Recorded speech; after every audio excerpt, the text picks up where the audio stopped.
বিয়ের পর রান্নাঘরে যেতে চাননি শর্মিলা ঠাকুর। শুনে নবাব মনসুর যা করেছিলেন জানলে চোখ কপালে উঠে যাবে। শর্মিলা ঠাকুরের জীবন মানেই রূপলী পর্দার গ্ল্যামার আর ব্যক্তিগত জীবনের নানা আলোচ্য ঘটনা। সত্যজিৎ রায়ের অপুর সংসারের হাত ধরে অভিনয় জগতে পা রাখা শর্মিলা নিজের ক্যারিয়ারকে অন্য উচ্চতায় নিয়ে গিয়েছিলেন। তবে ব্যক্তিগত জীবনে নবাব মনসুর আলী খান পতৌদির সঙ্গে তার সম্পর্ক চর্চার কেন্দ্রবিন্দুতে ছিল।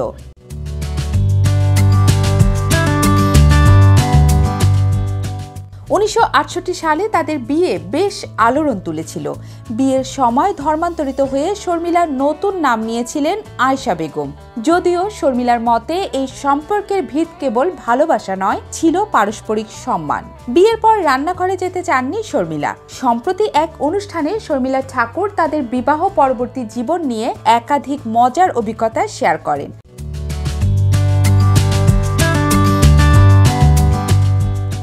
ভারতীয় ক্রিকেট দলের প্রাক্তন অধিনায়ক মনসুর আলী খান বিয়ের পর শর্মিলাকে রান্নাঘরে যেতে বলেন, কিন্তু শর্মিলার স্পষ্ট উত্তর না। শর্মিলা সোজা সাপটা জানিয়ে দেন, রান্নাঘরে গেলে তার হাতের কারসাজিতে ভালো কিছু হবে না, বরং পরিস্থিতি আরও খারাপ হতে পারে।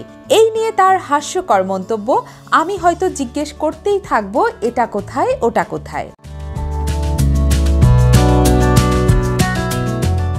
তবে শর্মিলার এই সাফ উত্তর মনসুরকে দমিয়ে দেয়নি, বরং তিনি নিজেই রান্নাঘরে ঢুকে পড়েন এবং নিত্য নতুন রেসিপি তৈরি করতে শুরু করেন। শর্মিলার কথায় মনসুর এতটাই আত্মবিশ্বাসী হয়ে উঠেছিলেন যে বন্ধুদের কাছ থেকে রেসিপি সংগ্রহ করতেন বা ইউটিউব দেখে রান্নার কৌশল শিখতেন।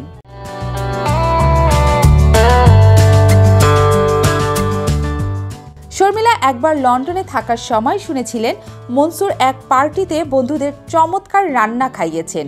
শর্মিলা মনে করেন রান্নাঘর থেকে দূরে থাকার পরামর্শই তাদের দাম্পত্যে এক মজাদার অধ্যায় যোগ করেছিল। মনসুর আলী খান রান্নাঘরের দায়িত্ব হাতে নেয়ার পর তার রীতিমতো এক গবেষণাকারের মতো হয়ে ওঠে। তার নতুন নতুন খাবার তৈরি করার দক্ষতা বন্ধু বান্ধবদের মধ্যে আলোচনার বিষয় হয়ে ওঠে। শর্মিলার মতে রান্নাঘরের প্রতি মনসুরের এই উৎসাহ তাদের দাম্পত্যে এক নতুন মাত্রা যোগ করেছিল।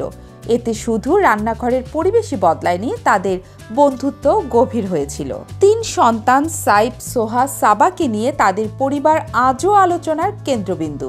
শর্মিলা ঠাকুরের এই গল্প শুধু তাদের দাম্পত্যেরই নয়, জীবনের মজাদার মুহূর্তগুলিকে উপভোগ করার শিক্ষাও দেয়।